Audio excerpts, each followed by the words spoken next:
Halo, kalian sedang mendengarkan podcast Ibu dan Anak. Bersama saya Fitri. Dan saya Kiki.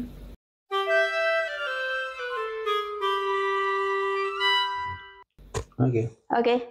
Halo, ketemu lagi dengan kami. Halo. Masih ngomongin tentang perjalanan kemarin ya. Kita masih sharing tentang petualangan kami di Sumatera kemarin, melewati perjalanan darat di Sumatera. Dan tapi kali ini kita ngomongin kemarin itu kita udah ngomongin tentang pengalaman perjalanan sendiri. Sekarang kita ngomongin pengamatan kami tentang infrastruktur di Sumatera. Nah, banyak hal-hal yang kami perhatikan yang ini bukan untuk mengkritisi atau apa ya, tapi kita ini yang kita amati, ada yang bagusnya, ada yang masih belum bagus, yang perlu pengembangan lagi dan mudah-mudahan bisa segera seperti di Jawa ya gitu ya. Dan kalau bisa sih segera seperti di luar negeri gitu. Pengennya infrastruktur termasuk jalan, termasuk apa-apa yang menyangkut menyangkut infrastruktur yang kita perlukan untuk aktivitas kita sehari-hari, baik itu perekonomian, perdagangan dan sebagainya macamnya. Gitu, Pak. Oke. Cerita dulu mungkin tentang apanya nih? Tentang apanya ya? Kita kan kemarin kita ngelewatin di Sumatera itu secara infrastruktur ada yang tol, ada yang bukan tol yang itu untuk mencapai suatu. Iya. Tapi itu suatu hal yang perlu kita apresiasi ya. Maksudnya apakah itu jalan tol atau bukan jalan tol, tapi akses Sumatera itu udah mulai mudah gitu ya. Kalau kita kebayang terakhir kita Sumatera 20 tahun yang lalu kira-kira ya, yang lewat darat ya, bukan lewat udara. Kalau lewat udara kan kita nggak mengalami perjalanan seperti itu. Itu udah berbeda jauh ya. Paling nggak tol aja udah nyampe ke Merak. 20 tahun yang lalu belum. Palembang. Udah sampai ke Merak yang di Pulau Jawanya, dan Pulau Sumateranya udah sampai ke Palembang gitu. Dan konon katanya sebentar lagi juga akan tembus itu. Gitu, sedang dalam pembangunan, dan kita berharap itu segera tembusnya. Kita nggak peduli sih ya jalannya apakah jalan tol ataukah bukan tol, tapi yang penting aksesnya bisa ditempuh dan aman dan nyaman gitu. Memang kalau jalan tol lebih lebih baik, dalam arti kita bisa kecepatan tinggi dan nggak nggak selisih jalan gitu ya dengan kendaraan lain. Jadi agak berbahaya kalau kita overtake kayak gitu ya. Nah, memang sih akan lebih baik kalau bukan jalan tol, maksudnya nggak berbayar tapi jalannya seperti tol, itu akan lebih baik. Mantep banget kalau bisa seperti itu. Pengennya sih ya.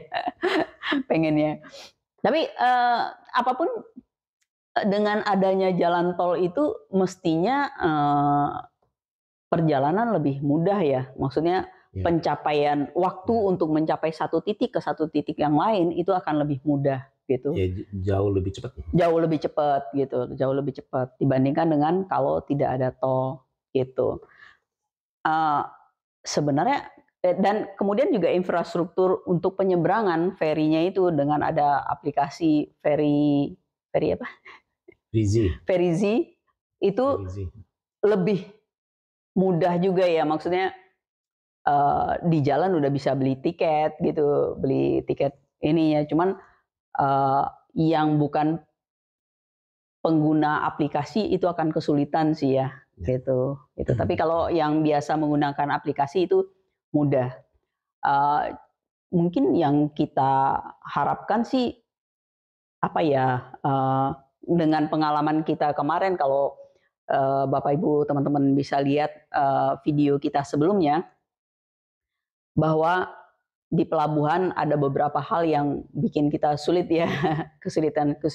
Tapi dengan dari dulu dibandingkan dengan sekarang itu udah ada perbaikan yang cukup banyak, dan mudah-mudahan itu akan makin baik sehingga buat pengguna ininya jadi lebih lebih mudah ya gitu. Aplikasi itu juga memudahkan, hanya saja jumlah kapal dan waktunya mungkin akan lebih banyak lagi, dan maksudnya sama pelabuhan tempat-tempat kapal berlabuhnya lebih banyak lagi, sehingga lebih cepat ya aksesnya itu. Kita nggak tahu apakah kita berjalan dalam memang musim-musim perjalanan ya, ataukah memang begitu sehari-harinya, kita nggak tahu sih. Tapi pada saat kita melakukan perjalanan itu padat dan kita menghabiskan waktu di pelabuhan itu cukup lama gitu. Apakah kita naik ekspres ataukah naik reguler, sama-sama lama gitu. Jadi kita perkirakan secara total waktu ya, dari mulai kita masuk pelabuhan sampai kita keluar dari pelabuhan seberangnya, itu menghabiskan waktu yang sangat-sangat, menurut kita ya, sangat lama gitu. Yeah. Terlepas dari kita pakai ekspres juga sama lamanya karena pilihannya lebih sedikit. Pakai reguler juga lama banget juga karena lebih lambat dan lebih banyak antrinya gitu. Nah, tadi kita sempat dibicarakan, mungkin kita fokus lihat jalannya sendiri ya, kondisi beda. Dan kita pernah melakukan perjalanan juga mungkin 20 tahun yang lalu ya.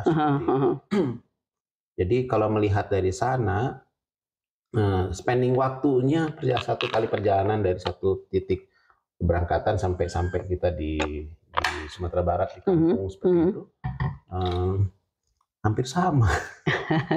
Kalau saya dibantu dengan tol juga kayak gitu ya. Ini sangat-sangat surprising kayak gitu buat saya gitu yang pernah ngalamin kayak gitu.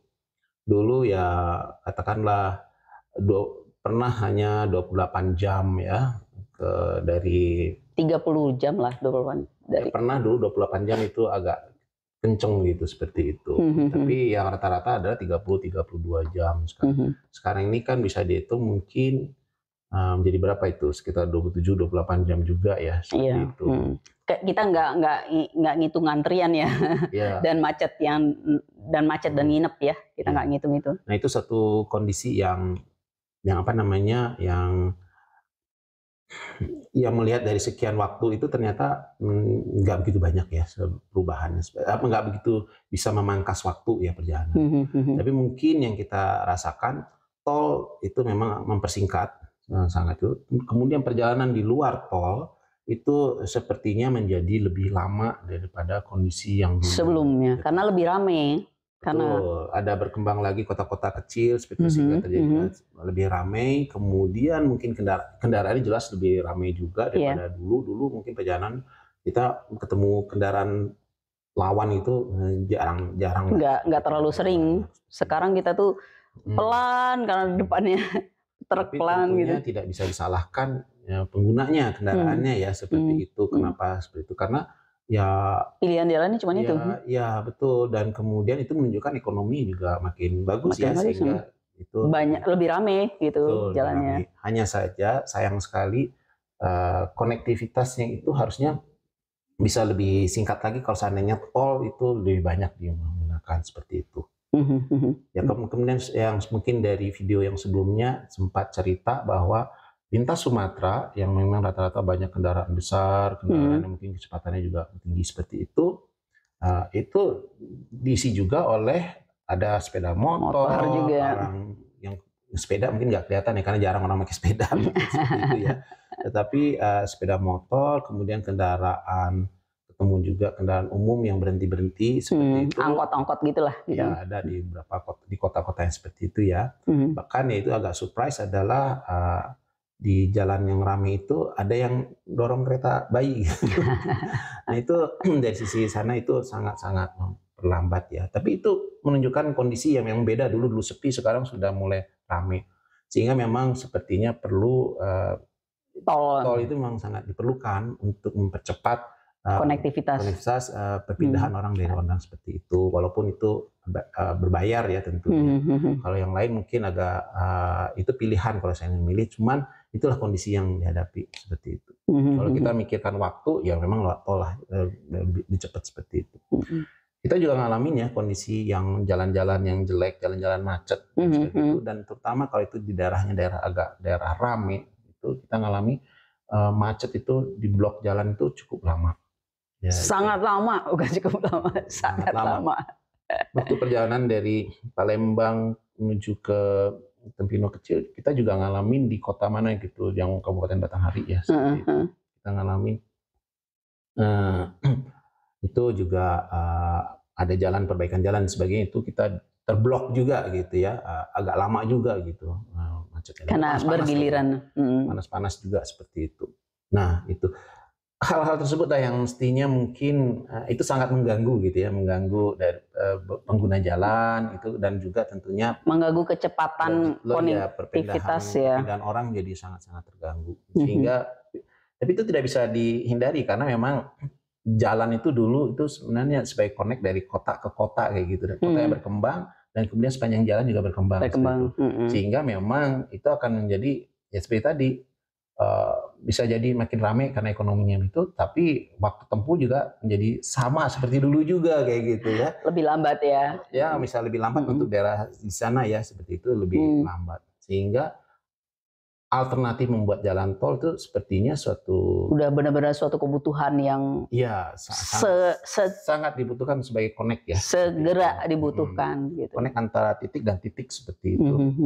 Akan lebih cepat seperti itu. Yang tidak terganggu oleh kegiatan ekonomi masyarakat. Tentunya nanti akan bertumbuh lagi, tapi pertumbuhannya diharapkan tidak di sepanjang jalan tol, karena jalan tol itu kan aksesnya ditutup. Iya, jalan tol itu kan steril lah gitu ya. Iya, seperti itu. Sehingga ya mudah-mudahan itu bisa lebih baik seperti ini. Dan kalau sebenarnya seperti itu, memang jadinya connect yang antar jarak jauh itu memang ada jalur sendiri, kemudian connect antar kota yang kemudian melewati penduduk dan sebagainya ada juga, sehingga tertata ya, mungkin akan lebih bagus lagi. Nah ini kita bicara infrastruktur ya, ini lebih bagus mendukung pelayanan sesuai dengan kebutuhan orang seperti itu. Ya, kita harapkan sih seperti itu bisa berkembang ke depan. Semoga ya kita berharap seperti itu.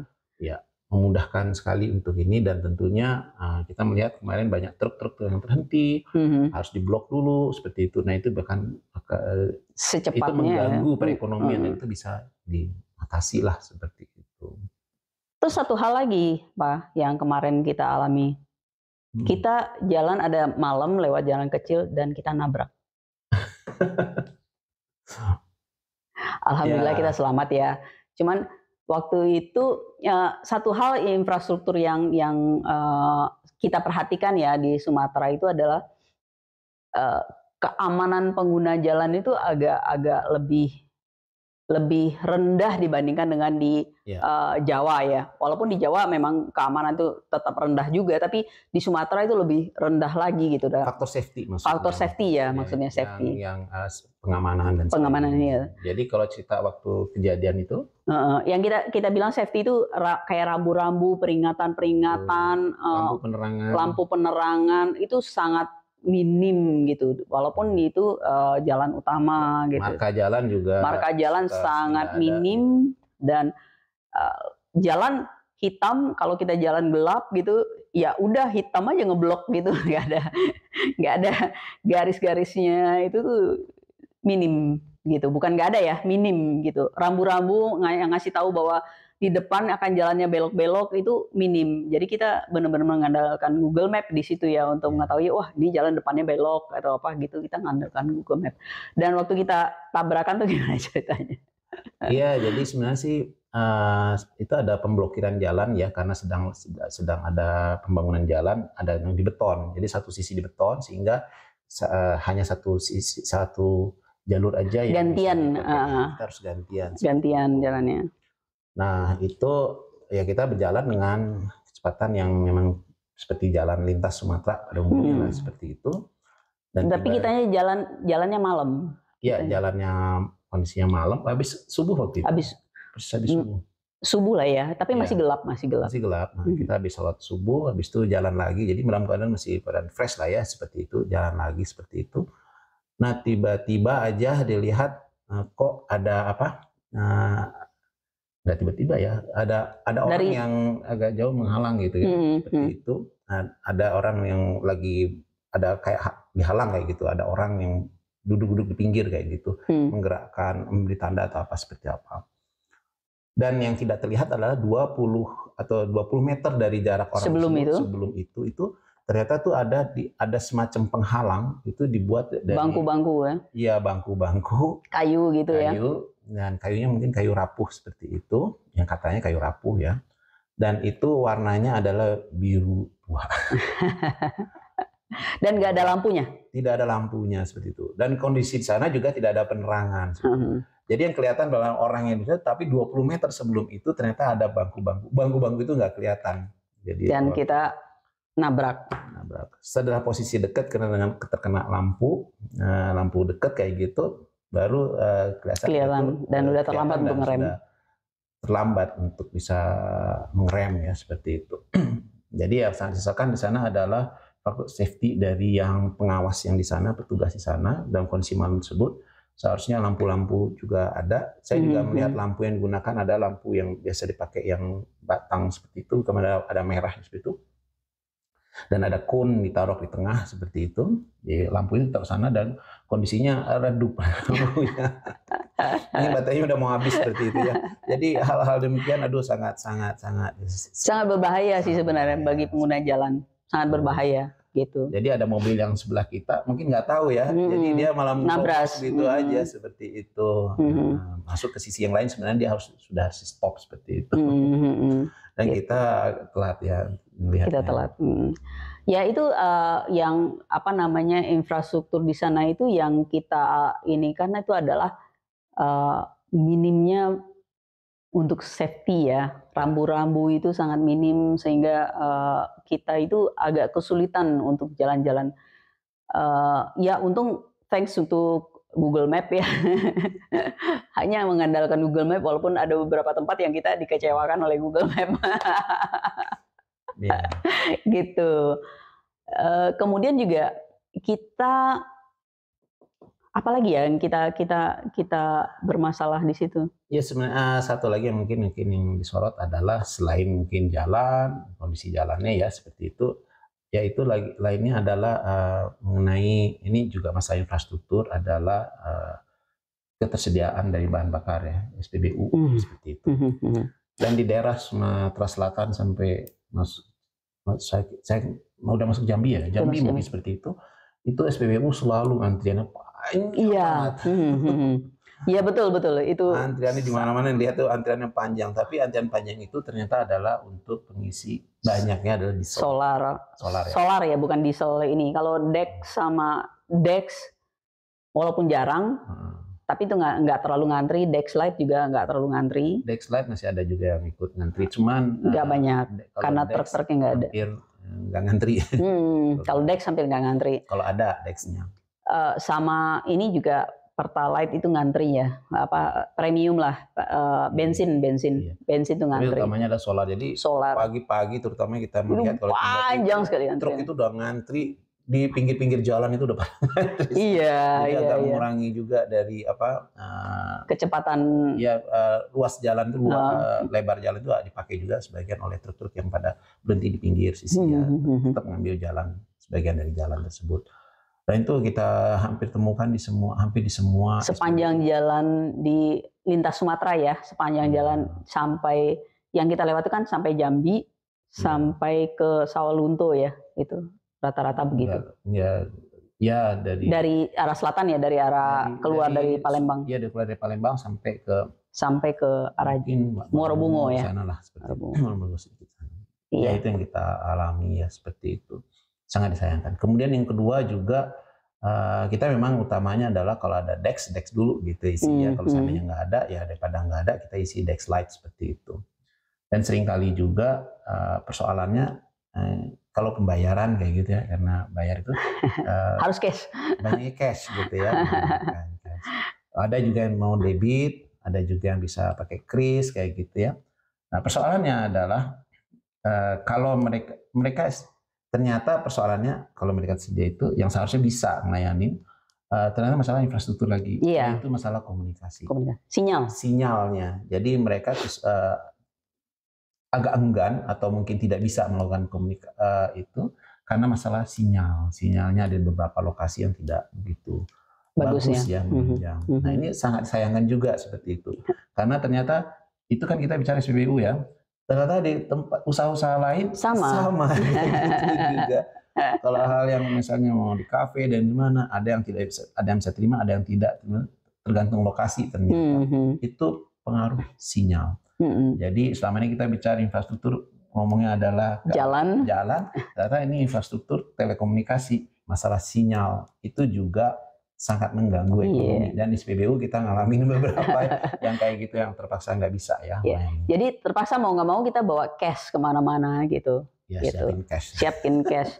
Ya misalnya kayak apa, Indomaret, Alfamart, kita pernah nyoba nanya, kan ada fasilitas kris yang untuk Indomaret nggak gitu. Dia bilang iya Kak katanya, tapi kalau kita pakai kris, kalau misalnya sebelum transaksinya selesai itu terjadi putus sinyal, itu returnnya, pengembaliannya itu bisa lebih dari 2 minggu katanya. Jadi sangat berat sekali katanya.